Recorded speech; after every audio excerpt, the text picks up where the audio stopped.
You are watching Liberty Online TV.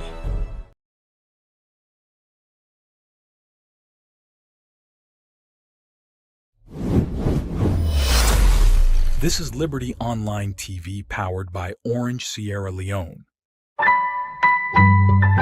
Orange. This is Liberty Online TV powered by Orange, Sierra Leone. Orange.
Good morning and welcome to another edition of the Breakfast Show where they come to you live from Liberty Online Television, within our Facebook, YouTube and also on our website where they powered by Orange Sierra Leone. We will bring the program come to you this morning. My name is Khadija Bangura. And me na Mabel Kaba. Good morning. Today now Wednesday, the 20th day of March 2024, and inside this edition of the Breakfast Show, we will continue for talk about the issue of kush, and today we can focus on the legal implications of the way how we don't see some people in a different community don't they take action against the one we didn't say now the victims of kush. And also we bring you updates on 57 people where Liberty Online TV gets information say them being see people they try for traffic salon people to another country. Waiting na the issue behind this, and also waiting at the status of them 57 people here. You'll get all the updates in this edition of the Breakfast Show. Well, all this then are the program for you with other issues and as we tell you earlier today, where they can look at the human rights implication on people where this being video will go viral now the social media show say they shave, they aid them as they allege say they're a victim of kush. If people can remember, we don't begin look at this kush when a drug abuse in the country from Monday, we don't bring different stakeholders them. And today they look at them from the human rights perspective. What in this mean for protect them people are their human rights. And at the studio this morning, now a pleasure for welcome the vice chairperson. It comes from the Human Rights Commission and in Commissioner Victor Idris Alansana Esquire. Good morning, Commissioner, and welcome to the Breakfast Show. Good morning, it's a pleasure.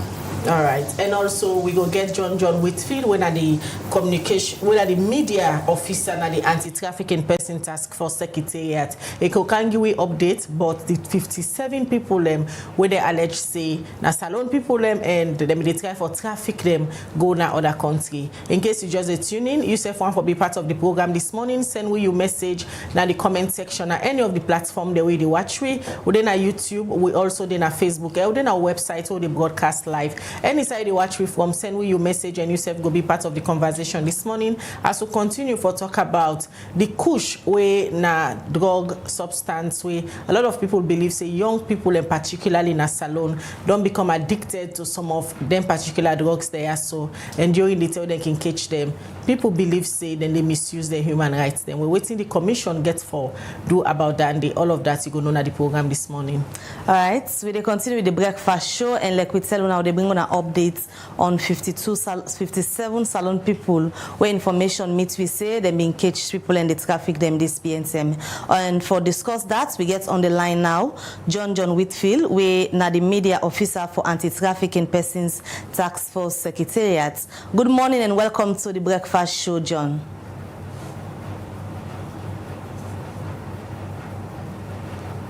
All right, they get John Whitfield on the line for giving updates on the 57 salon people them where information meet we say them they traffic this BNTM. Also then see them people here waiting at the current status of them, and also other than the people behind this, if any information they on that. We they give the updates this morning as they join the media officer for the Anti-Trafficking Persons Task Force Secretariat, where na John Whitfield for giving updates on that particular issue day, and know waiting at the latest of the people where them be see. Good morning, John.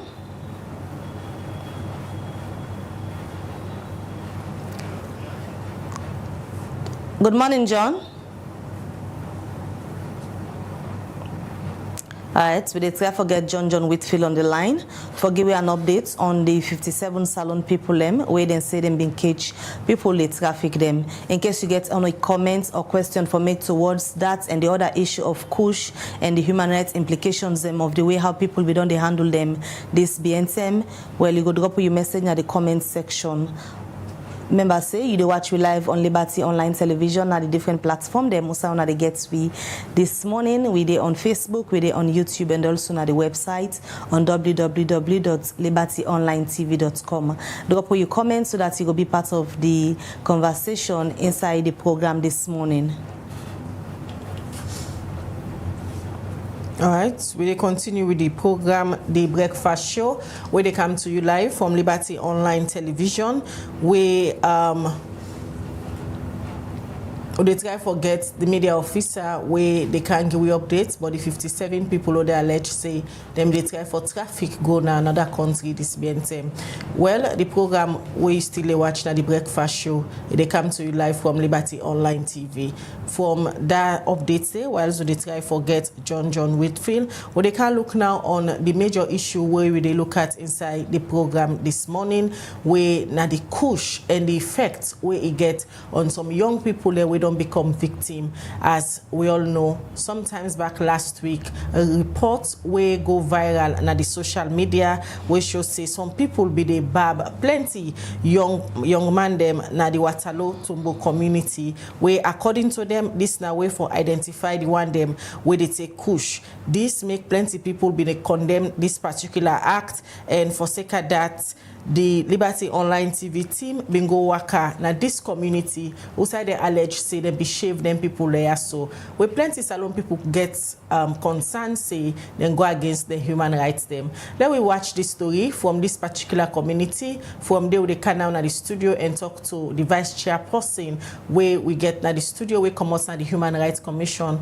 when na Commissioner Victor Idrissa Lansana. Good afternoon, viewers and listeners. We currently in our Waterloo Tumbo Junction. Also, days ago, we see a video come out where they make news around social media say they're about starting about there. Of course, we meant to understand say they're a victim of push. But then we currently there with the CEO of United Drivers Waterloo Tumbo Park, where we can tell you exactly how the process will look like that very Sunday day. Alhamdulillah, we tell Almighty Allah thank you. We no problem, no come on. But now most of them now over them, our apprentices over them. But now this crucial don't can sign and the body and they know the work. And judge them on for going thief, when they do one lap, then come, then they take the money and run away. So the most of over them food they don't swear as well. So Sunday we just sit down, not to see what we even plan. We just sit down no more. The over then the price will go buy kush. And I don't this right, then they go for go buy kush. So now we all one. We say can't sit down today with the babu now. So that's what we just do till we begin babu one. To anyone that wake up with the whole and by force to the baba because of the situation. Somebody they see here they don't rotty.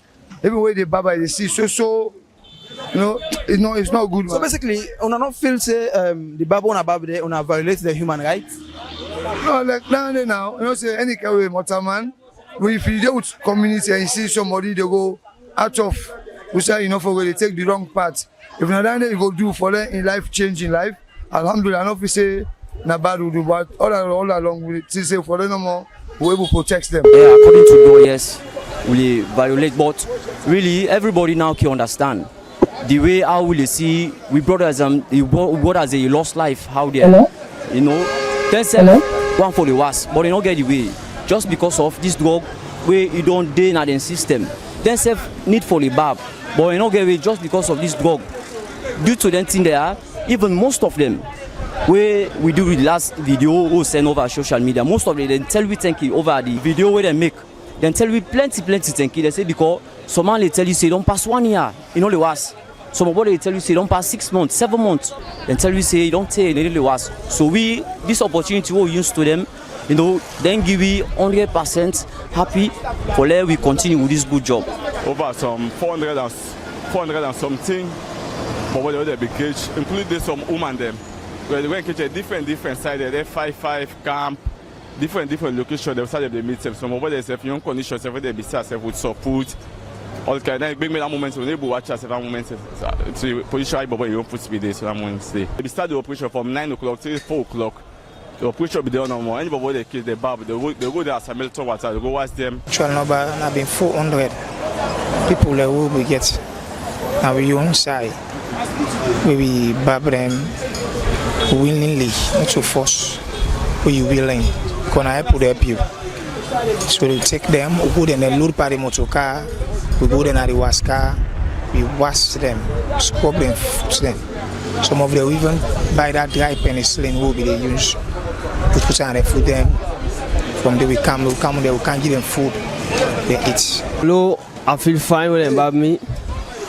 I feel alright when they bab me that day. But later than do that first with the ball, any carry, I really feel good. So, in as much as they don't bab you, then what's you?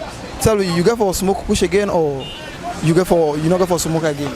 You get plan for left? Actually, for me right now, deep inside me, I get plan for left the issue. But the problem now, the kush, I don't know, the main it's what they pan. Because this is one would say for observe like we do clean, we sleep, we grab my money. If you know able to smoke, I'm that. If you lazy outside the week, you know they get not to able to until they able smoke. And we smoke down park and say they able the normal one, they able go do things in normal one again. But without saying about that, I swear you no go do nothing. Pass the force. So what thing you want let people do for you for like you leave this push? Well, like me so now it's all they appeal to governments for. If you're able to stop the way how could she enter the country, or they able to find all the angle outside, say could see and say they will back close if we do clean, if you know they be for bad, Sunday for go back. Lost by me will see happen, but if I die man, I die, but let man die once. The lady they them bab me, I feel fine. Yes, I tell God thank him because number one right now, I don't put me on part of kush business. Because what they feel, not the same. And right now them, when they don't bab me. Talk to me if I go all see them provide for you. So I make so the car will be the feeling them and they and right now I tell God thank you. Now video well completed.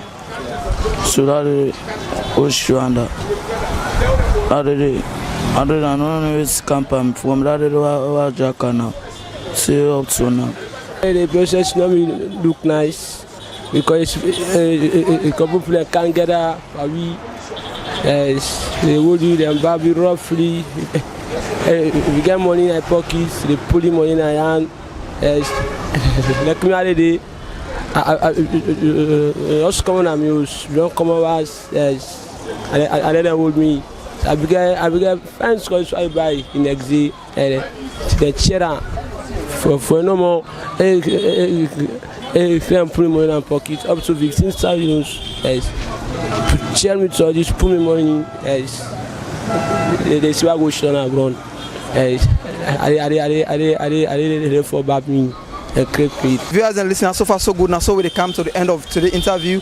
Of course, you don't see also victims and other community-based organizations that they call on government with regards to the kush. Of course, the government and other non-governmental organizations they intervene by this kush business. Let them eradicate kush in this country.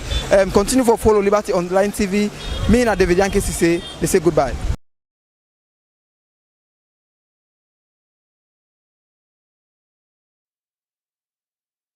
Alright, welcome back to the Breakfast Show, and that's our report where David Yankee say we reports have been go do from the Waterloo community.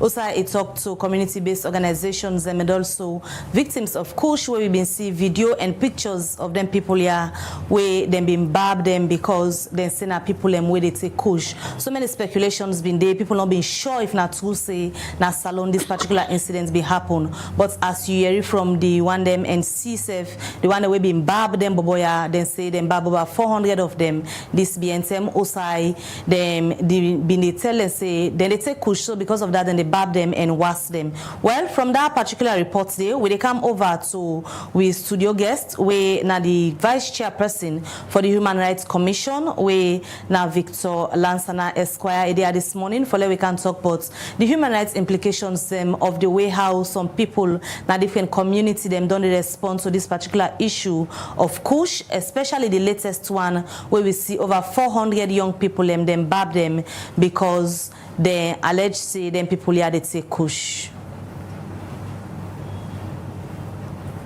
All right, we continue with the program, and before we can talk to the studio guest, we go on the line back, forget John Whitfield. From there, we can get the updates on waiting the Human Rights Commission they do for ensure say in as much as a nation, different authority them they work now for ensure say they eradicate the way how plenty young people and they take kush. But quickly, let me get updates from John Whitfield regarding the 57 salon people and when they say them be catching they traffic them this BNTM. Good morning and welcome to the breakfast show, John. Good morning. Thanks for having me, Meryl. Good morning, Khadija and all. Information say about 57 salon people and they where on aware say them be the for traffic them this BNTM. But let me just start for no first. The anti-trafficking trafficking persons task force secretariat. Now waiting especially on they do. So we mandate as charged by we 2022 Anti-Trafficking and Migrant Smuggling Act for ensure say we take the lead, coordinate activities we get for do with anything relates to human trafficking. We work with various partners them where now the Salon Police, under there you get Transnational Organized Crime Unit, Family Support Unit, the Criminal Investigations Department, and also local as well as international bodies them for CISA. We combat issues of human trafficking and also punish the one them with the BNM.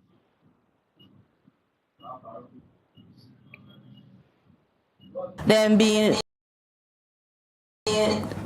about 57 salon people where them be one for traffic. Firstly, confirm now to say 57 salon people and they where them be they try for traffic from here to other country. Yes, exactly. So I want to confirm the number. They say yes, 57 people them, and this may happen on Saturday, and we get the information from the Salon Police patrol team, the ops officer then Kabalade. We able to track them people here based on an intelligence. From there, they report them to Ministry of Social Welfare and Northern Region body. When it's on, report them to where they have return. It happen. So this an intelligence where the Waterloo Police Division, the Salon Police. This na an intelligence where the Salon Police na Kabbalah receive say a vehicle be the left Freetown, and this vehicle also travel through from Freetown to McKinney and be eventually gonna a parking ground at Kabbalah we then call Bindi parking ground. But the number been too huge, and people around me take notice say something be unusual. Immediately, they get for escalate them, they alert the police there in Kabbalah.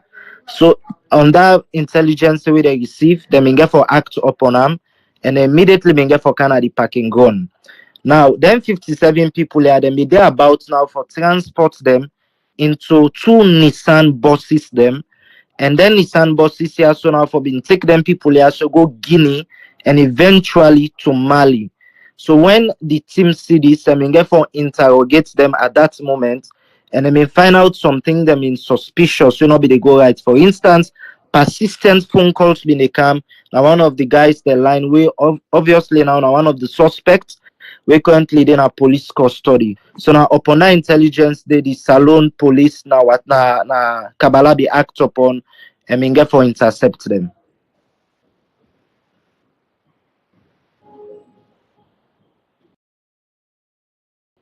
From the suspects within a police custody now. What's gonna be the main intention? What's gonna be the final destination? What them do want for carry them people there, and what's gonna be the reason? What's they supposed for go do they? So investigations still they go on, but preliminary investigations prove say they be they try for go na Mali. when we talk to them victims there, so especially through social workers, them now, you know, this brainwash where they brainwash them for promise them job opportunities. Tell them, say out and carry them go get a work, then go get a better life and all that stuff. Then they so based on that thing, the 9 people there also being get for accept and being get for move with them people there. And waiting heart rending now that the very suspect them, they are community people, they live within the communities, they are neighbors. So people they believe them because possibly they don't work for 1 or 2 people them, and luckily for them they're able to cross through some of them borders there and then not catch them. So because they don't see 1 or 2 of them company and don't go, then self decide for go on this venture, and where this venture yeah, so not so true venture na lie the life and there.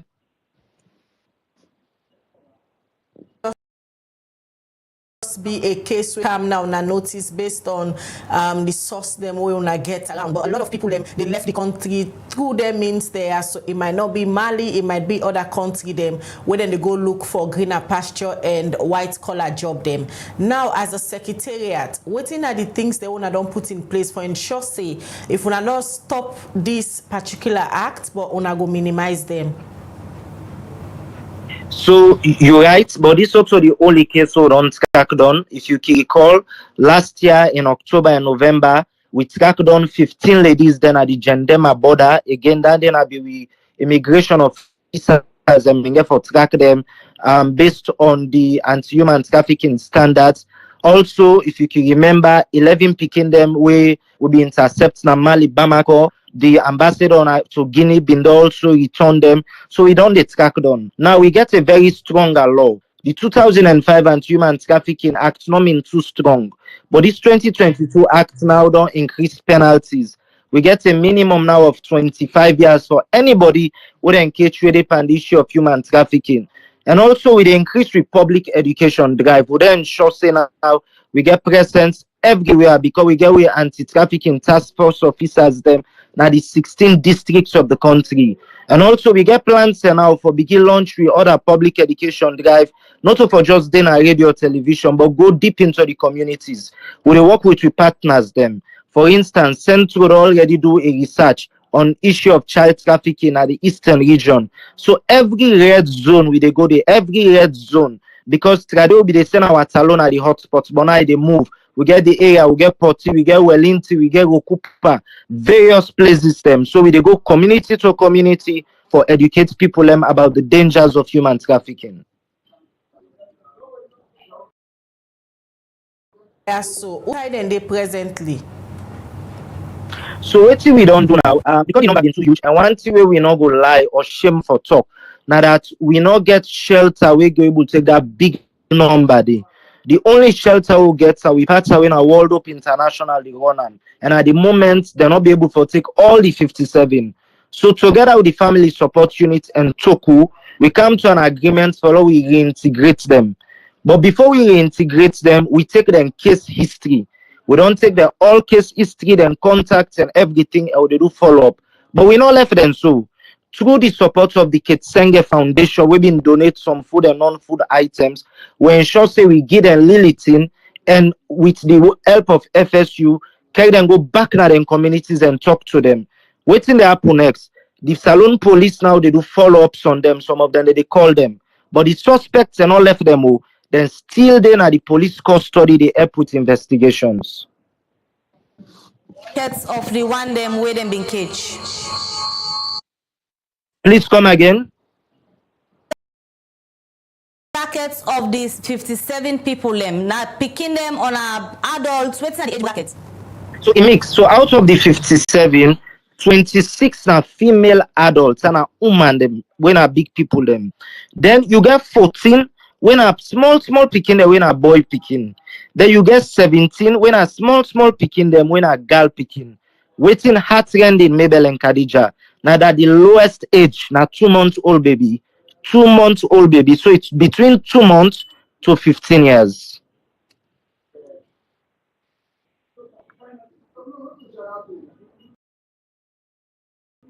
Regarding why like 2 months old picking you want for travel with them illegally? That is the question we all they ask ourselves I be get the privilege for interface with the mama, and this mama no be only get 2 months baby, we got that 3 picking there with time. Why you want for take this venture? What if this picking go down along the way? So you see the problem now, like the proxy scheme. It's a proxy scheme where the traffickers that don't work on, and that proxy scheme they with the broke. These people, them, you know, poverty is a mindset. We're not going to deny say physically not they happen, but they don't know anything. They have been brainwashed. And like I tell you initially, because the traffickers that they reside within the communities them, and then only 1 2 example of who that don't succeed, they are believing them. But it's so heartrending for Sida one day, Mabel and Khadija. You for the link you for waiting at the developments we're going to take place as investigation they carry on. Thank you so much for having me. John Whitfield, the media officer for Anti-Trafficking Persons Task Force Secretariat, they give updates about 57 salon people where they catch this BNTM it's over the weekend. Then they try for traffic them go Mali. We will continue for bringing on updates as we get some because investigation they carry on now as to why them be one for traffic them people here. We will continue with the breakfast show, and from that particular issue, they can look at another issue now we get for do with young people them where they be catch this BNTM now Watalo around the Tumbo community, outside they be shaved and ate them, and this particular video be go viral, be spark a whole lot of debate, especially in the social media. Outside plenty people condemn the act, and self then say this go against them people there, so their human rights them. Well, earlier we don't play for now a video where we reporter David Yankisi say been go work at this particular community. We talk to a community-based organization there, and people themselves will be involved now this act where according to them now where this for help the victim them, because most of them been get so now they aid, and some of them be get so food they be able bab them, wash them, and the babo they bab them then say now where this for identify them now the community say this now the victim them where they take the kush. Well, for can look at the human rights implications. Now the studio one more time this morning. I want to welcome the vice chairperson from the Human Rights Commission, where now Victor Idris Alansana Esquire. Good morning again and welcome to the breakfast show. Good morning. I know say not to news. When I say now the Human Rights Commission, don't they see the conversation around the social media and the traditional media them, the issues of kush and how young people them they into where we make Parliament have been concerned. They set up a kush committee where they look inside the issues there, and then we invite relevant stakeholder them. They invite the Inspector General of Police. They invite the NDLA, when the agency were responsible for the drug. Let we look at the human rights perspective. All of these issues where they happen, the way how young people, them different video of them, they viral. What will I make up of this particular trendy issue of kush?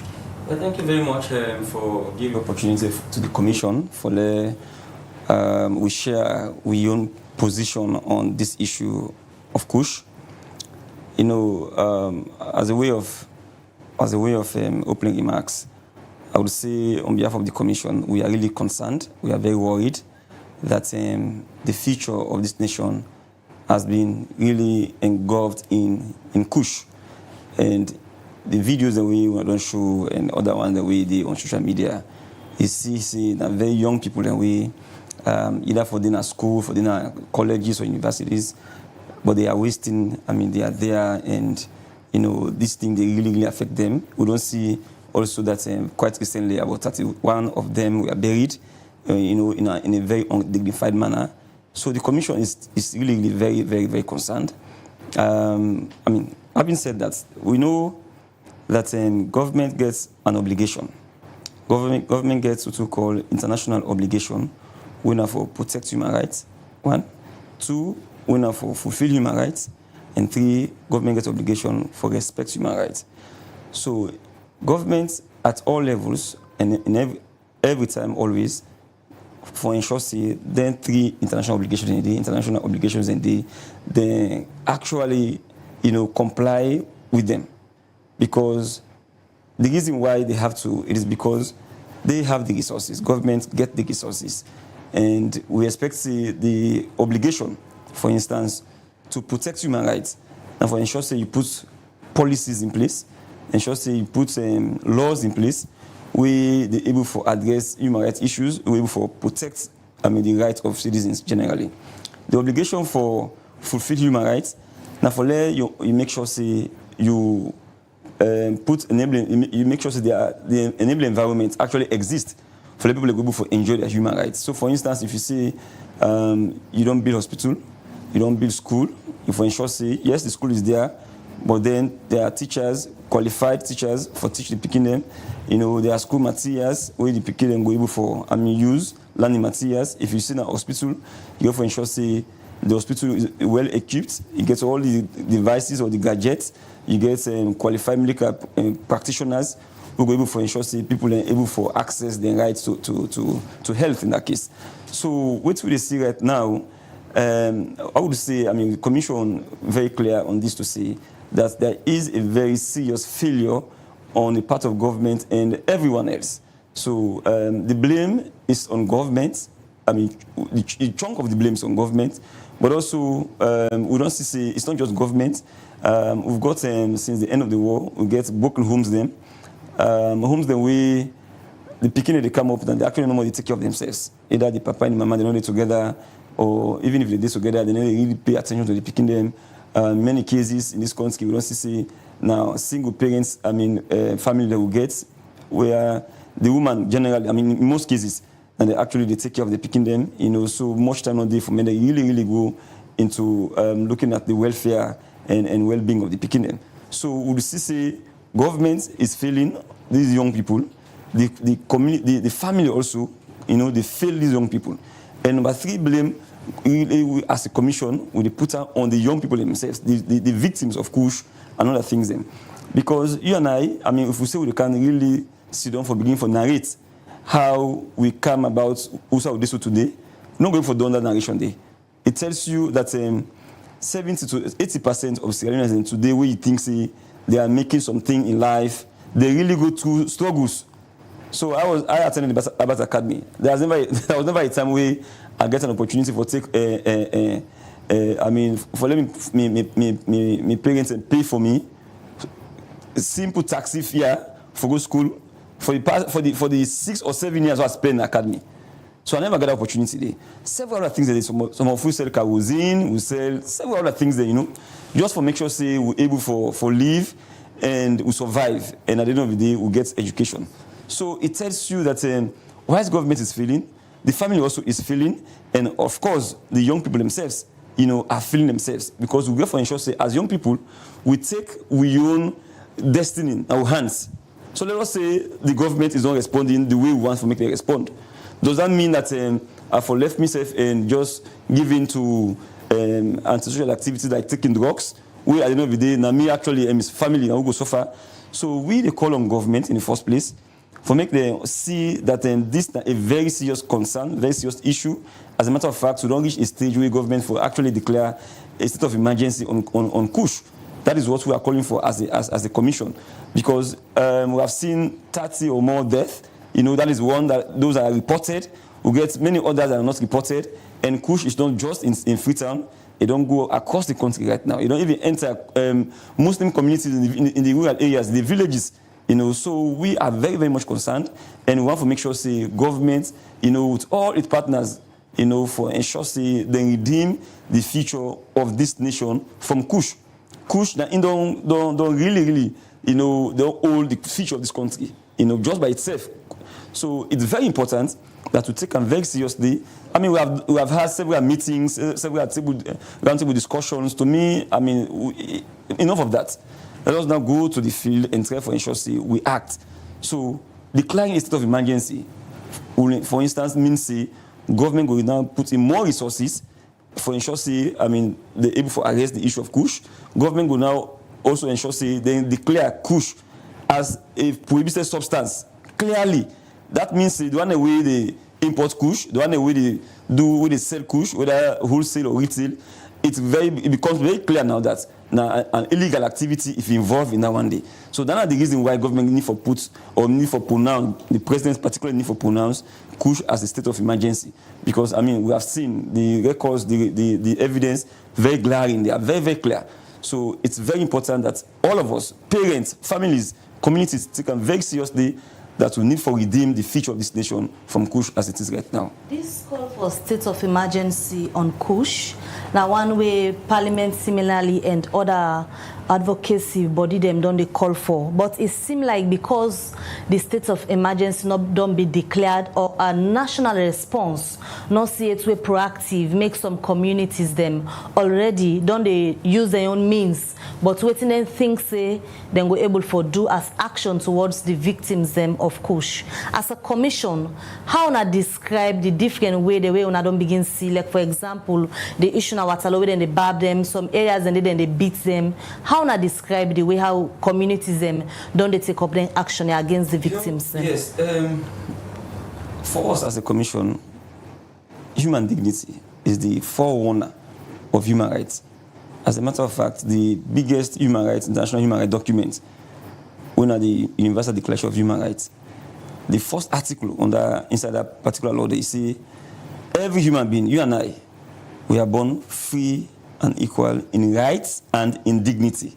Every human being, doesn't matter your status in life, doesn't matter whether you are male or female, doesn't matter your race, but every human being, as far as you know, Motaman, you are born free and we are all equal in rights and in dignity. So, if you see this menace, this very, troubling issue right now when it takes place with young people, being the victims, and as a way of correcting, a corrective measure, you think, say, now for beat them up, you think, say, now for forcefully barb them, do other things that we really go against, they don't give consent to, then you are really using wrong to correct another wrong, which is really should not be the case. So we as a commission, we condemn such an act, the act of beating up these young people because they are victims of kush. And we also see a video say then go bury them, about 30 or 31 of them. It was so undignified. They do mass graves as if we are in a war situation. The last time I said that, I think during the war, and also, in 2015 during the Ebola outbreak. But now we are under a very steady, we're a peaceful nation. So how would we reduce ourselves to the point that we therefore use mass graves for bury our young people? It shows that we are even losing our humanity. We are losing our conscience, even our culture. We all know that Sierra Leone, one thing, or few things that the way, no matter how difficult things have been, but things that the way we really protect religion, with culture, and the fact that we are all, people and we can enjoy football. One thing that unites we. So that aspect of the culture, when they say for respect the dead, how would you all of a sudden lose that as well? So we are very much concerned that the dignity of these people and the dignity of the corpses, are being really abused and they are being violated. And we call on all those burial teams, all those community people who are involved in this undignified way of treating these people. We involved in beating up, assaulting the young people there. May they stop and once, may they stop and, right away, because not to the right way that they go, it doesn't solve the problem. That is not the way to solve the problem at all. So that is what we are. That is our position as a commission. You just make mention, say, human dignity. Now, one of the core things that we una as a commission consider, say, if it be top of una priority, and you don't make instances reference to two major incidents that will happen from where this kush conversation starts. One, na Usan and the Bab, then victim there, so, and the way they been buried about 32, na a mass grave, where make a lot of people concerned. And if you watch the other treatment, I see another video where the other victim then to a physics forum where is so take away all indignity. What is on a plan for urge the government say this is becoming problematic? We see countries like Liberia, they don't declare a state of emergency. And una as a commission, you just make mention, say, una really concerned. So what una they do beyond the media engagement there and take a stance as a commission for urge the government, say, it's time for take a drastic action? Yes, beyond the media engagement, so first of all, let me be very clear. Coming to the media and making our position very known to the government, to the public, to the entire world, That is one way, that is one step. For the government no say, the commission way, now the statutory body, the national institution way responsible for protecting and promoting human rights, not happy at all with the way things they go, not happy at all with the way how they handle victims of kush. So that is one effective way for us to send a message to government. But beyond that, we they make sure say we engage the proper appropriate government authorities them for me to ensure say they take proactive measures then, for they're able to address this issue of kush. Quite recently, what we did with the toll gate issue, we wrote an advisory opinion to government, to the chief minister, to the speaker of parliament, to say you cannot go ahead and increase the toll fees when we know say there are outstanding reports. As per the contract of the toll, the Chinese company for present before ever they actually consider an increment. So that is the same thing we do. So we do, now we go for do this. In this case, we go for ensure say we write them, get them to understand say it is high time they thought of declaring this state of emergency. We don't have to wait until 100 more are dead. Of course, in this country, just during the coronavirus outbreak, we didn't wait for for us to lose one life before we declare a state of emergency. We had to take preemptive measures then. For there, we were able for even stop corona from coming. But anyways, corona still came. But because of that proactive measure that we took as a nation, our story is different from other countries that we see a lot of death, people die in those other countries, in Europe, America, other countries then. So we also have to ensure that with this given situation now, kush, the government will be really proactive, the government will be very serious for declaring a state of emergency and put in place measures then, policies then, we will be able to address this menace once and for all. We can do this within the next 6 months. We are done with kush. Before the government reached to the position of putting in place policies and other things then for tackle this particular problem what we talk about now, let's look at the approach for more, not only the kush issues beginning at the country. So many ways then they where it come in. Now, information where I get now that they don't even establish labs them within the producer now with the chemical or then the import come. Now we look at the approach where government don't take so far. Aside parliament, we don't discuss at the well of parliament, they don't call stakeholder engagement meeting, no other body where people go see say yes, this is an approach where government really don't take. Even before now, the chief minister been set up a task force. Up till now, nobody know really from any reports. The approach at which government take up. How on and the commission don't consider this approach so far? I think the approach has been really a snail-piece one. These meetings all over the place have not really proven to be so much effective. Even with, we commend parliament for someone in the key actors, but then even when you look at the meeting we didn't call, the sessions we didn't get, you could not actually see a roadmap being drawn. You could not see some action points and giving them timelines so that they go able, the various agencies them go able for ensure say they do A, B, and C, we will really arrest and do away with this kush business. So to us, the approach by government so far has really been working at a very slow pace, and the more you delay, the more we continue to lose lives. And come on, why should we continue to lose lives? Even one life lost should be a very serious concern to government.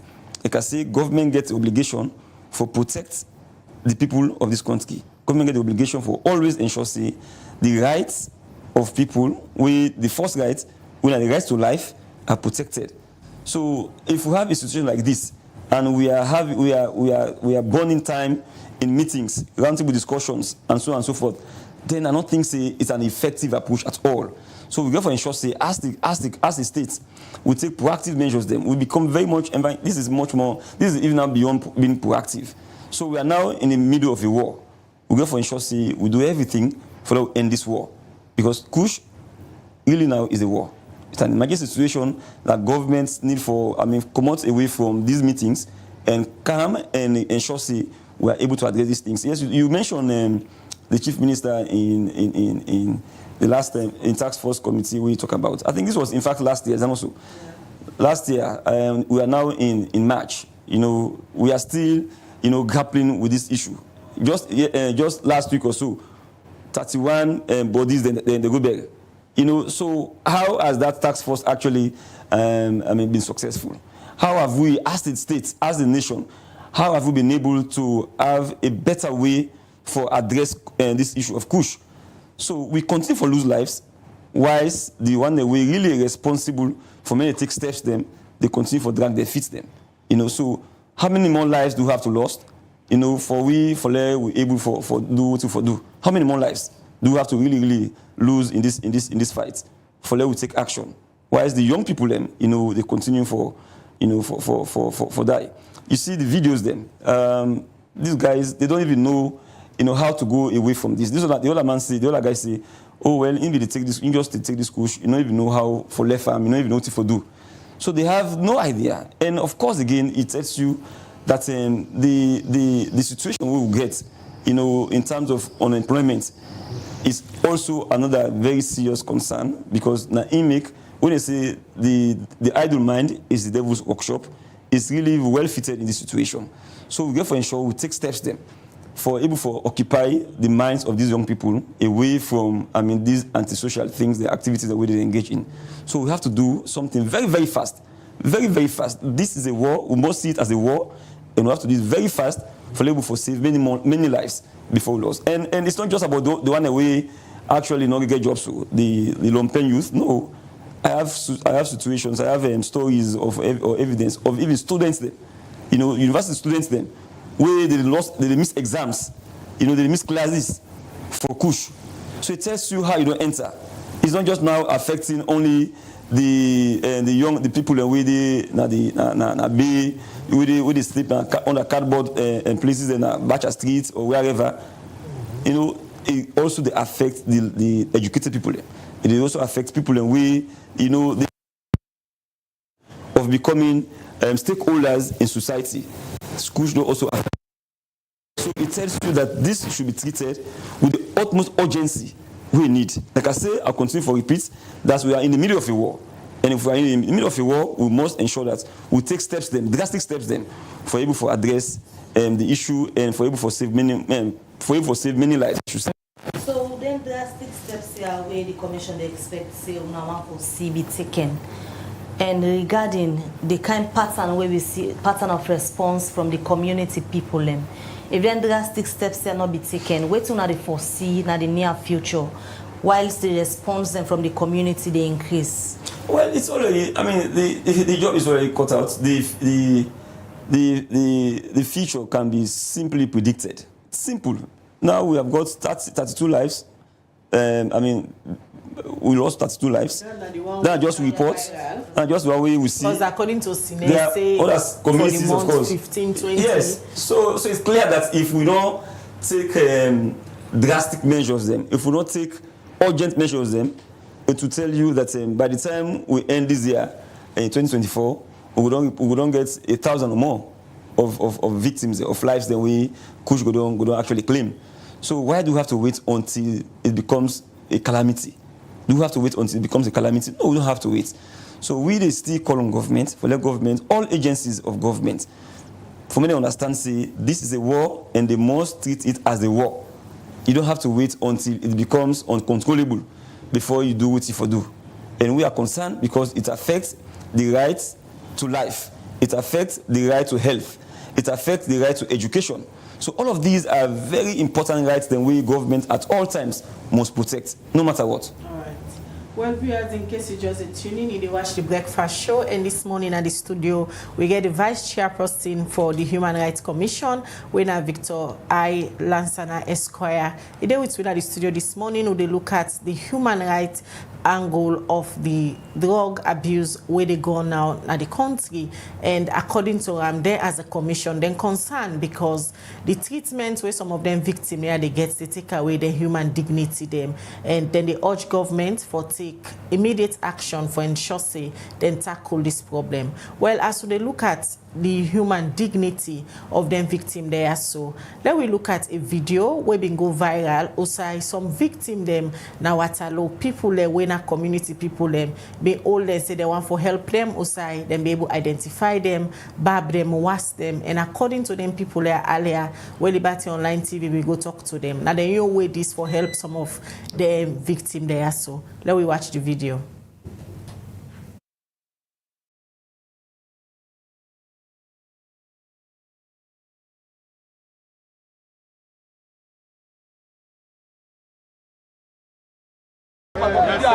Say we public public don't survive Ebola. Don't survive Corona.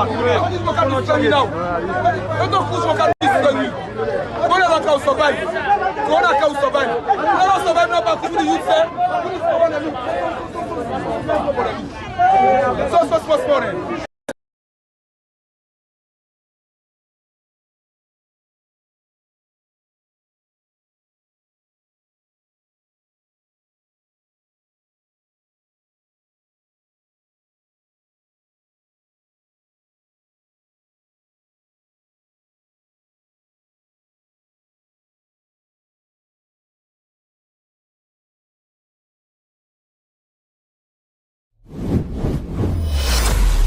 This is Liberty Online TV powered by Orange Sierra Leone. Orange.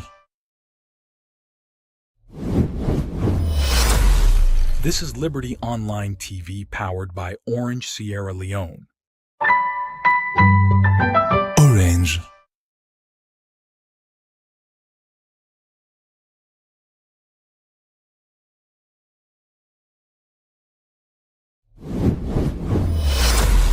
This is Liberty Online TV powered by Orange Sierra Leone. Orange.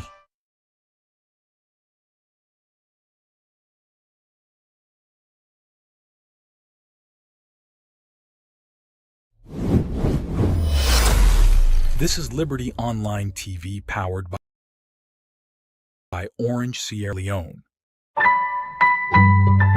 Orange. Welcome back. It's still a Waji Breakfast Show on Liberty Online TV, and that's a video of some people we been the bab young people them na Watalo community who side and say them young people here they take kush.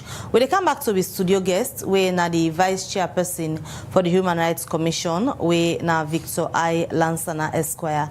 As we just say a clip, now one of the clip then dandy because so many other clips and the where different community don't respond to the way how them feel say then go able for make the young people and stop for they take drugs, especially the kush when they take past marijuana, we don't lead to the death of so many of them. But as a commission, waiting at the strong action or message we don't send na different communities them as then they wait for the government, for example, declare a state of emergency on the way how then they take kush, for let them stop for the malhandle then young people here, because in as much as we don't advocate for as a nation the government take action, but also then for aware and our victims them where most of them, although they can say they are consented for let them bab them, but taking into consideration that moment where they can they high on the kush, can it be referred to as a consented moment?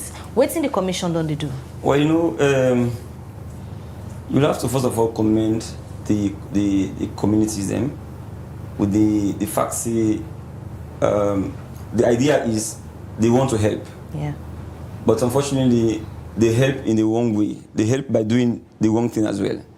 So if you get somebody way involved in kush, in the last state, you first of all go for beat them, for say you need for no say what they do so you wrong. No, that is not the way. And if you say the babam, if it will lead to some kind of fracas way, either the person sustain injury or maybe if he gets a weapon way they around them, he try for hurt you with them. So it's not at that moment you want for do a corrective measure, you know. So in as much as the community they do, I mean they get a good intention, they get good intention for make them. Try for correcting young people there, but the method in which they do harm is really the problem. So as the commission, you know, we get community engagement normally outreach programs we conduct, and we try for also work with other agencies them. We actually did in this whole thing, we are the forerunners them, for make the ensure say we go to several communities them, for make we talk to them, make them understand say there are several other ways that in which we can be able to help the young people there, other than for being by being like forceful, for bab them or for beat them up, and we know that when you try for ostracize somebody, when you try for stigmatize somebody, it becomes a very serious problem. Even when you don't recover from that in trauma or from that in state day, for them not go able to reintegrate into society or into the community, it's also another problem. So that is why we continue to talk to community people then, that there are several other ways in which we can actually address this issue. The issue really, should not be about the man who just gets in 10,000 loans, in 10 loans or 50 loans, you go buy the kush and drink them or smoke them. I don't know if that's to smoke or drink. So it should be actually about how does he have access to that kush. That is the question we have to really, really underline. How do these young people get access to the kush itself? So those sources, now they will try for really eliminate, and they will try for stop in these communities. Because I should say, we community people them know exactly who side them boy there, they go buy them kush there. Who side them young girls there, they go buy them kush there. So now then kind people and they for try for make the reports to the appropriate authorities then, for instance the police, so the police go be aware and go and try for stop the one the way they deal in kush, because once there is a supply, there becomes a problem. But if you cut off the supply chain, then you will see say the intake of the kush go lessen. And then also it's something that we can do fastly and gradually as well. If this guy don't use for take 5 kush per day, 5 packets of kush per day, it's difficult for make you cut them off. Automatically. You can deprive him. You are not going to give him say 2 pack per day, but they find a way for deprive him so that gradually it will go away from the intake of kush. So all of these are methods in which we can actually use for we're able to address this very serious menace we will get around right now. You make mention of something very important now the topic of discussion now, when are the supply chain. And then people there so where they supply this particular drug who they talk about, then they're the community and they live with the victim them. And the community people them sabi them. You don't think say it's high time the police for step up and take drastic actions, enforce the law, go to the community, do search and try for identify them people there so and try for cut the supply chain. So you see, that was the reason why the police introduced the community policing. Community policing, they assist the community people they're able to assist the police, for let the police go know, identify criminals and the community. In this case, the one the way they deal in kush. The police not able to know all of the hideouts them. They're not able to know the people where they deal in kush in many of the situations, because some of them they conceal and they hide them. But if you then at the community, say there is Mr. A where they produce kush, you go able to work with the police, inform the police, give the police a tip off. From that tip off, the police gonna use them. For men they go able for track down on that person where they supply the kush. And by the way, kush this is not the first time we kush actually done in this country. I should say for the past 10 years, we don't get kush and saloon. But waiting really, don't happen. Now that the kush where they come, people them locally don't find a way now for produce some kind of chemical or mix some kind of chemical where they add to the one way they bring in the country. And once they add, there is a mixture, they become very much more vile. And in that case, I'm going to make you go frenzy, I'm going to make you become, you are no longer yourself, So we need for ensure the one the way they do that local mixture, because they get people the way they make money from that. They mix them, they count them from abroad, the original kush itself. When they count them, then they get the own way now where they mix them, where they sell to them over them, to the young people them. So that kind trade then they Now, one way, a declaration of a state of emergency will automatically prohibit that if you are involved in such a trade, now a criminal offense, and if you are caught, then you face the full force of the law. So that is the reason why we continue for call on government for make we declare a state of emergency. Because once we do so, then several other things will be put in place, whether na resources, whether na bylaws, whether na policies, for them we're able to arrest this kush and become a thing of the past. I mean, already the nation is challenged. We cannot afford another issue for distractory for able to fix this nation. Kush cannot be another distractor. So we go for ensure as a nation, we try to address kush. Government say they don't introduce the field saloon project. The field saloon project, if you continue this way, of course, the one way for really work in the farms. And government say also that they provide for the next 5 years over 500,000 jobs. Those who are supposed to enjoy from these jobs that government says they provide, they are dying. So by the time we are able to provide the 500,000 jobs, to whom? The people who are supposed to be the beneficiaries will be 6 feet away from us. So we get to take steps then as a people. Every party involved, they can begin to say it's a failing from the part of government, from the family, and from the individuals themselves. So we all must ensure we come together for assist one another for let we end this issue of kush, this whole very serious fight we don't engulf ourselves into right now. So it's very important that the supply chain be cut. If it's not cut, then there's a problem. We'll continue for come here, we'll continue for get community engagement here and there, every now and then. The menace will continue. We'll still see corpses around the country or across the country if we not cut the supply chain. The supply chain is the biggest challenge in this whole thing. So while waiting for cut the supply chain, how for manage the situation right now, especially for the one them we already don't be addicted to them? How for manage the situation? Yes, so that is the point. That is exactly the point. We see the government and its agencies must work with community people and the police from work with community people for ensure they identify the one that way they take this kush, the one that way they supply this kush, and the one that way already don't addicted like I put and so, they're able to identify them and give them some kind psychosocial treatment. That is why we have the Ministry of Social Welfare and the Ministry of Gender and Children's Affairs. Those two ministries can really take the lead. For make them, we also get the commission on Children's Affairs. So all of these institutions can work collaboratively for they will identify those guys we really don't become addicted and get them to safe places for give them some kind of psychosocial treatment and talk to them.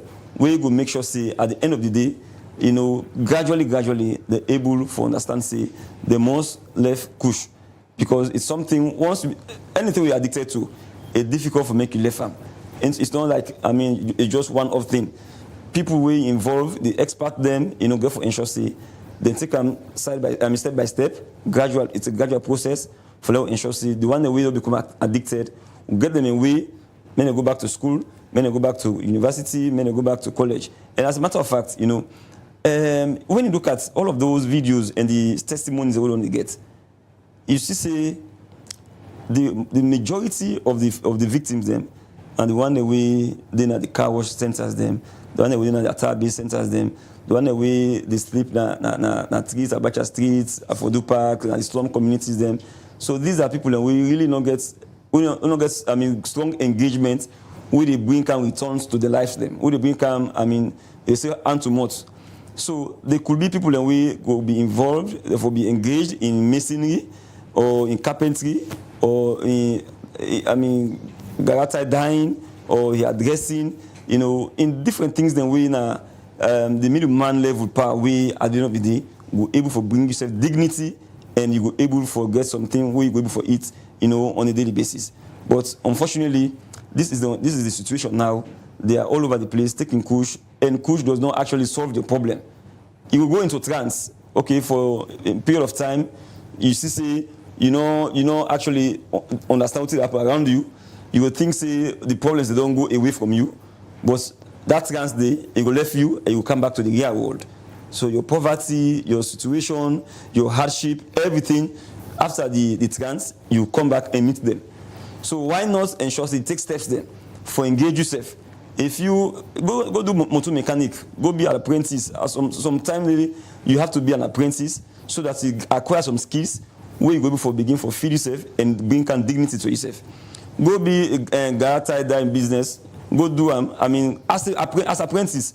Go do things the way I don't know if they go give skills. We will give skills. We go for make you able for charge somebody for make you do work for them. You see, when you do all of this, that will make you become engaged, and your dignity will be protected by yourself, and you go able for put bread on the table. And all of them people here, in 5-10 years time, they go for be family members, they go for be parents them. As a matter of fact, many of them in fact will begin born picking them. How do you actually intend for take care of your picking them if you continue for live this kind of life? If you continue for take one drug to the other? By the way, it has been like a kind of progression. We don't hear about Pampers water, we don't hear about tramadol, we don't hear about several other drugs then. Now today we are discussing kush. The only difference, I think, at the level at which kush don't damage people now, the young people, now the difference. Because now we see, like the man from the mortuary we talk, he say every month at least a minimum of 15 cups them, they beg them. So it tells you that this is really different from the tramadol water or Pampers water or other things that we don't take before. This one really, it come for kill them, it come for destroy them. And that is why I describe them as a war. This is a war. A war kills. In war, people lose their lives. So that is why we have to treat this issue as a war situation, and we'll have to take very drastic and very urgent steps then for end this war. All right, Commissioner Lansana, continue for the program. In case you just tune in, the Watch Breakfast Show, and today we with the Vice Chairperson from the Human Rights Commission as they look at the dignity aspect of people them where they consider say na kush addicts them na various community they don't they see how community people don't they react for treat them people there so na then community there. Earlier we've been play a video Osai we reported the video and cases say bingo waka na watalo around the Tumbo community where the people and tell them say na then you way this for help them people there. Now look at another video Osai them be the bab them victim there so at the Watalo community.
All right, so they continue the breakfast show. Well, that's now a video where we go viral. Usai community people, usai then say around Tumbo, na the Waterloo area, be the bab some of them victim there. So we this morning we they talk about the dignity aspect of people where they don't consider say na drug addicts then they take kush. Commissioner, that na the approach of the community people Now then you way than they then feel say then for help them people there so for forcefully bab them, put them in a situation outside them become powerless and video them and send them viral.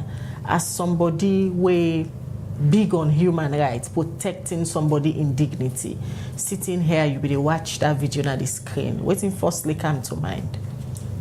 The slave trade era. There's nothing short of that. This reminds me of the slave trade era. You know, this now be one of the ways in which they spark Africans to go across the Atlantic and go work na plantations in Europe and America. That is exactly what we are doing to our own compatriots, our own young people. Like I said, the future of this nation. So this is quite unfortunate. It is a very wrong way for trying to address the situation. You cannot indignify a man trying in a way to try to correct in wrongs them. And as a matter of fact, I'll bet you that if these young people were engaged, if these young people had jobs, I'm not sure they will willingly go and involve in themselves in kush. So this is a clear picture of how we are losing our humanity as a people. It's a clear display. It's an evidence that we are losing our humanity, and we should not be losing our humanity. We are supposed to be very decent people. We are supposed to be people who, you know, could come to the aid of others them when they're in very serious situation. So we are calling on the community people them, that in as much as they get the zest, they get zeal for make them address or help address this situation of kush, but this can be the very wrong approach. And even when we cover that thing, there should have been a way we turn the backs them so that they don't show their faces, or basically blur their faces, so that they are not shown in the public as it is now. And all of that actually goes to dignity and privacy of the individual. And for us as a commission, these are the things we talk about. These are the things that really matter to us. Human rights is for everybody. It doesn't matter your situation. You see, they fight for the rights of people already behind the bars, even when they don't convict them already. You know, the states or law say they are convicts or they are criminals. We still get government to understand, see, yet, even though they are criminals, as the court don't declare, yet they still have rights, they still have human rights. They should be given access to enjoy their human rights.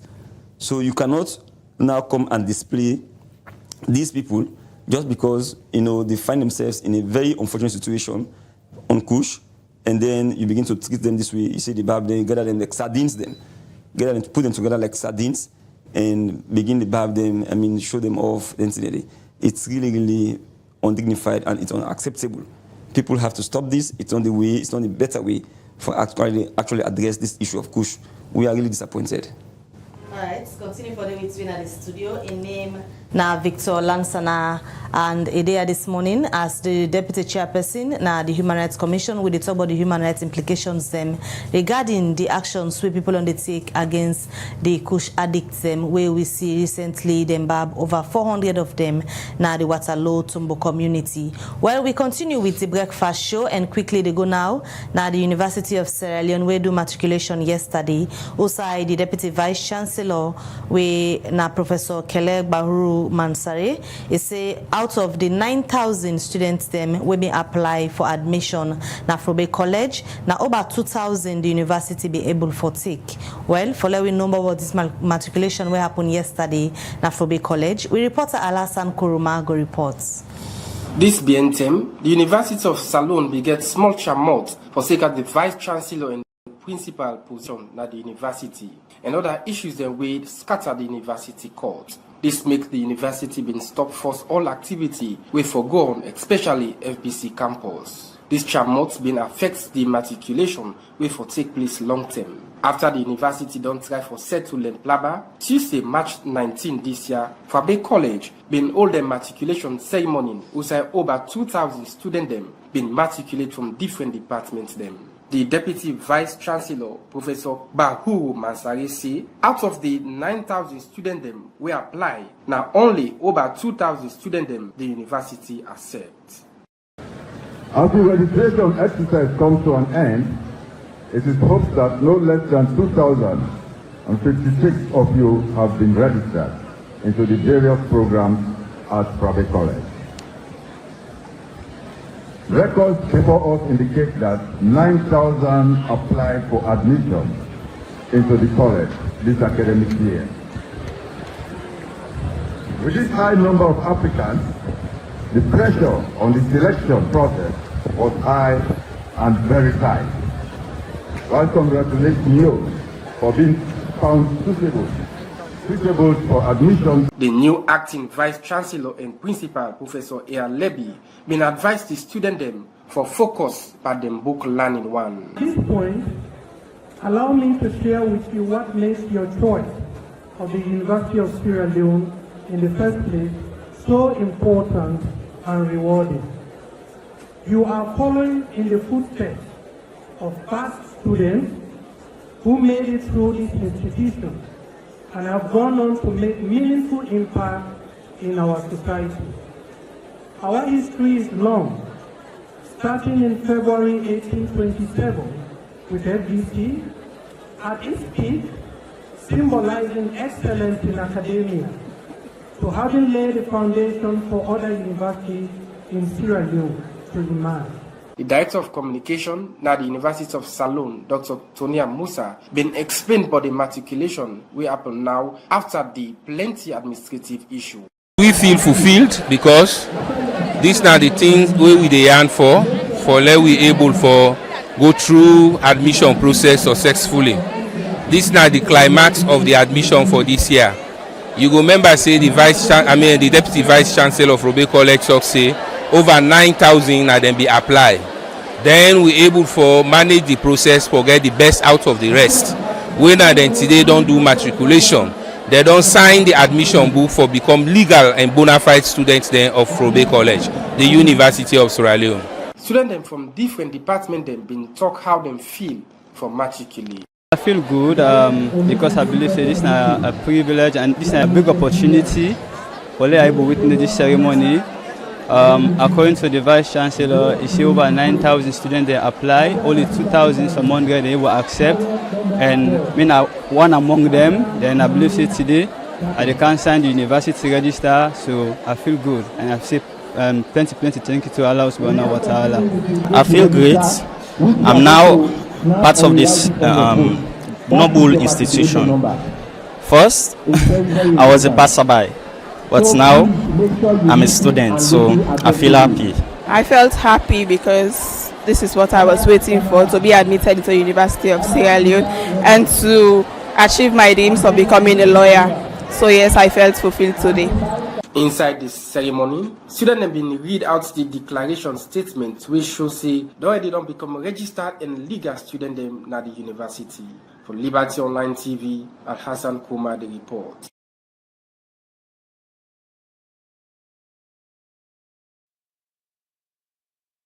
Right, so that's a report we Hassan Kamara, we reporter put together for Sika. The matriculation ceremony will take place yesterday at Fabe College, and as we've been hearing from the university, tomorrow gets for be na the other campus them subsequently. And we continue with the breakfast show. We come back to the studio guest, where na the Vice Chairperson for the Human Rights Commission na Salon, where na Victor Idrissa Lansana Esquire there this morning. We don't talk about the human rights implications them of the way how people only respond to the kush addicts them. But as we continue with the conversation, now for the one and safe where they take the kush, whose message the commission gets for them? Because we don't talk a lot about expecting government for respond swiftly and also waiting community people them for do at this stage for manage the situation. But the one and safe where they take the kush, waiting at their own role, where they get for play in all of this. Yes, thank you very much. It's a very good question. I don't need to talk about them already. You know, looking at those videos and seeing young people on the streets of Freetown across the country, you'll see that they have decided, you know, to waste their talent. The conditions, of course, under which all they live, they are not as favorable as we want them. We are not in America. We are not in Europe. But then we still have the Mabels of this world. We still have the Khadijas of this world who, you know, have actually held their own for making them sure say they come to this light, to this stage. And they did not come and be seated here today on the silver platter. You guys went through, several hurdles. So the young people, the victims of kush, for understand, say, life, generally, no matter where you find yourself, in America, in Europe, life not full of milk and honey. You don't expect manna from heaven to fall on your plate and then become rich overnight, you know. So our concern or our message to them, now that the need for fight for redeem the dignity, the need for fight for save their future, the need for fight for save their families. They will become, mothers them. They will become fathers them. Some of them are already mothers and fathers or parents generally. So what do you have to do for save your dignity, for making you able to put bread on your table, and for making sure say you try to engage yourself in something that is meaningful. Okay, I will not begin to talk about how they could be mercenaries. You could go join somebody who already gets that qualification or that experience, or where they do the work already. You become an apprentice. You know, you begin to do some mercenary. You know, by the time you know it, you say don't begin to do one small palm body or one small hose anything. You go be a motor mechanic, be an apprentice. You go under somebody who go learn. By the time you know it, you know you don't get your own skills them where person will be able to pay you for. Or you go be somebody where they do hairdressing or makeup, something where basically go able to give you some skills and you go able to charge on that skill where somebody will be able to pay you for. So let we not continue for live this kind of life. We only hope say manna from heaven will drop one day, or government will announce say everybody go gonna continue on a stadium. They get 500,000 jobs for them for making everybody go take the letters them. It doesn't work like that anywhere in the world. So we as individuals, we as young people, we get to understand say the future and we own dignity. It really lie in our hands them. Now we first go for take the steps for let people save with dignity. If government come in along the way, fine. That's a bonus. Although we know, of course, the commission can normally every day, on a daily basis, they remind government of your obligation for protect human rights, for ensuring people are able to enjoy their rights. But if government is failing in doing that, do you have to kill yourself? Do you have to involve yourself in substance taking or substance abuse, where will make you lose your life or lose dignity, just like that? We've seen the videos. So we call upon the ordinary Sierra Leonean, the ordinary young man, young woman, we involved in this kush. That kush, they only succeed for do two things to you. One, for take away your dignity. Two, at the worst, that is the worst, it will take away your life. So if you want for really protect your dignity, if you want to protect your life, then the best you could do is for say bye-bye to kush. If you continue to take kush, you are prone to losing your dignity and of course your life. Right. So that is our own call as a commission for let young people protect their dignity and the future and their lives by ensuring that they join the campaign for drive away kush from communities All right, continue for the between and the program, Mr. Commissioner. Quickly, we look at on our messages where on don't send the program this morning. The first hour I go take now from YouTube. Almami Tugede say, it is sad to see the youth of tomorrow languishing like that. I believe the parents, the stakeholders, government and NGOs should all help to curb this endemic situation. Now the Facebook page, Joya Rosalind Rogers say, this is a serious social issue in our society. Where is our social welfare? What is our social welfare doing about this drug situation? We are losing our youth, future leaders, and our society's survival. This is a very serious problem, and it threatens the future development in our country. All right, now YouTube again. Mr. Peace, they say, good morning, Liberty TV. Bring the honest people to talk on this issue is more better. Some of us have been working on this kush issue for some time now. See you, Youth in Action. All right, Udoyeri, we will try for extend an invite to Ona because we want to continue for get conversation around this issue as a media. And so we serve the help for support government for raise awareness and talk about the bad things them way substance abuse gets to the youthful population. So we'll try for extend an invite to Ona. All right, more messages we look at this morning at the Facebook page again. Chocolate Bubble said the prevalence of the drug known as kush in our country is a serious social issue that requires immediate attention from the government. It is concerning to note that there is currently no rehabilitation center available to help those struggling from the addiction to this harmful substance. Thomas Rogers na Facebook, it is say, this is a powerful question, Mabel. We need to clean up not to fall into relapse again. This kush fight is a holistic approach. Even the fight should be international as well as national. We look at more messages for the Mustafa Turin at the Facebook page. They say it's over 2 years now since the prevalence of the drug was brought to the light, but up till now, no source has been punished. If government took it seriously, they have to pursue the source with all their resources to cut off the supply chain. Otherwise, it is another emotional reaction.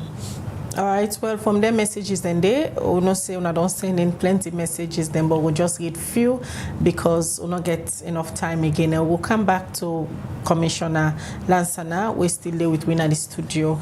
A text that make mention of something very important. We're at a rehabilitation center, and where Parliament's been summoned the stakeholder them for we'll get an engagement, get a frank conversation, and see the approach where everybody go take for curb this particular menace we don't talk about. One of the major concern them where the executive director for the agency talk about where na Jaya Kaikai, now that's the resources, the agency underfunded. They don't even get vehicles, they don't even get the structure, like enough manpower, staff them for let them go able for do them work we make them establish them as an institution. So if we are talking about a war, and you want for go a war zone, for go confront the enemy. You go for exactly. So when they talk about the seriousness again, if government really want to be serious, things in an institution them like this, therefore give the adequate resources for going to the war zone.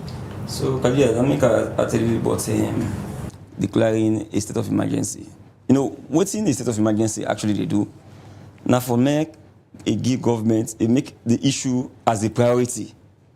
So once it is declared, then this issue of kush becomes now a national priority for government. So what does it do? It makes government to really, pump money into kush, into institutions that were responsible for making actually address this issue of kush. So for instance, Jakaka institution now, they will get the opportunity for get more resources, for get more logistics, for many people for do the work.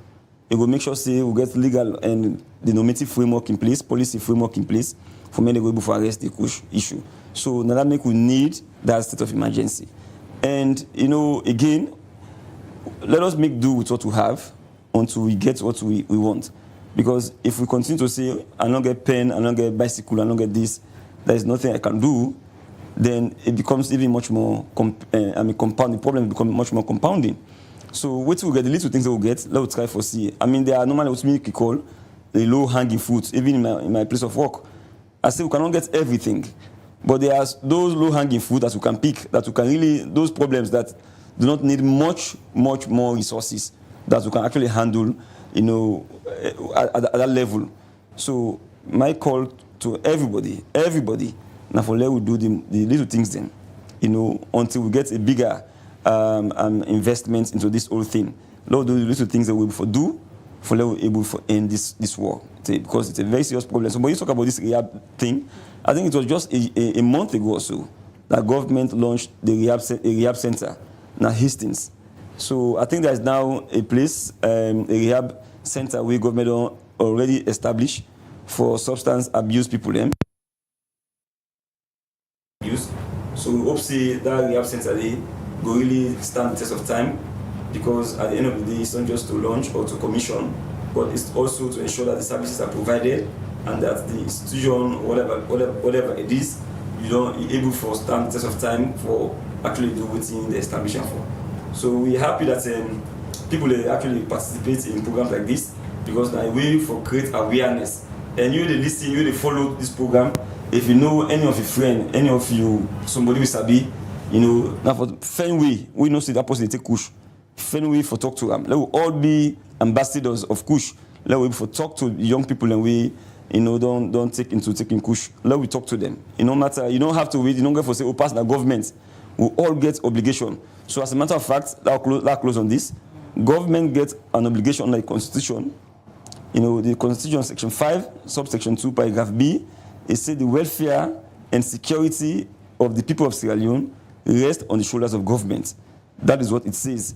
And it means the government must do everything possible for safeguard the welfare of people of this country and for ensure the security of the people of this country, you know, are entrenched, are intact. Then, of course, the same Constitution under Section 13, it provides for what we call, it say the Constitution column is the citizens' duties. So citizens them also get duties them where the Constitution placed on them for make them able for assist government for get this country for be a better country. So for instance, it talks say parents them under Section 13, parent them for ensure say them bring them up, them picking them in a better way. We will make them become very good assets for society, other than they become liabilities them. Even the Child Rights Act, it make provision for the responsibilities of parents and also the picking them. So that we all know say, at the end of the day, if both parties them or all parties, parents and government and picking them, able to play their own part, their own role as the Constitution and as the Child Rights Act actually provide, I'm sure we'll be able to address the issue of kush and many other things that we, I mean, serious societal issues that they are around with picking the young people in generally. Many thanks, Victor Lansana Esquire, Vice Chairperson for the Human Rights Commission. We join with this morning can give the Commission your perspective on this substance abuse. We don't become a problem in the country. Now be a pleasure for getting in the studio. Oh, before I forget, congratulations on your reappointment to you and all the other commissioners. Thank you so much. At the Human Rights Commission. Congratulations. Thank you very much to the President and to all the media. You know. Sierra Leoneans generally for giving the opportunity for serve, we'll continue for serve, and we pledge that we'll go to continue to do more, and ensure say we always, I mean, protect with independence and make our voices known when it gets to do with national issues then. Right. That is the reason why we continue to serve these people, the people of this country.